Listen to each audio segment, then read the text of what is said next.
Meron akong alagang caterpillar.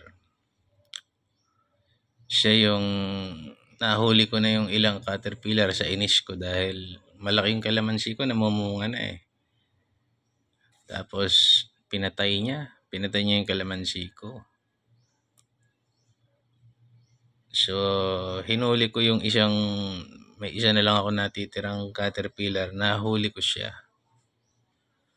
Nahuli ko. Pinangalanan ko siyang Zaldi. Zaldi Tambi. Siyempre may apelido. hindi pala apelido yung Tambi. Zaldi Tambi Marcos. Kasi matakaw siya eh. Matakaw siyang kumain ng mga dahon. Sira niya. Teka, check natin kung in captivity pa ba o baka naman nakaalis na sa territorial jurisdiction ng aking bahay. Check natin. Kasi binigyan ko naman siya ng malaking piraso ng dahon. Pero hindi na nga lang dahon ng kalamansi.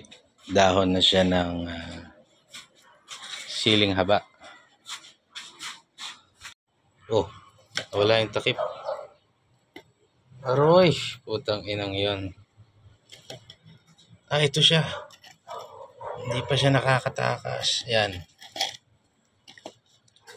May takip to eh, pero hinangin yata. Nawala. Yan. Eto, hello Zaldi. Zaldi Tambi Marcos, how are you? Are you feeling good? Kinain mo na ba yung dahon mo? Ito, iba pa, may mga dahon pa rito. Iba, kainin mo lahat. Wala na may iba kakain ng mga dahon. Ikaw. Sige. Diyan ka. Kainin mo lahat dyan. Maging happy, healthy, wealthy ka. Ayan o. Masiba ka naman.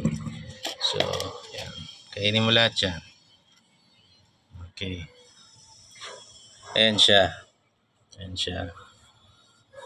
Zaldi Tambi Marcos. Yan. Nasa territorial jurisdiction pa siya ng aking bahay. Ang labo ng camera. Yan. Ayun siya yun. Buhay pa siya. Takpan natin para hindi basta makalabas. Yan. Itago natin siya dyan. So, ayun guys. Na-meet nyo na yung bago kong pet. Ayaw ko naman siyang parusahan. Actually, binubusog ko nga eh. Siguro gagawin ko na siyang pet. Tapos dadasalan ko siya. Gagawin ko siyang alaga ng mambabarang.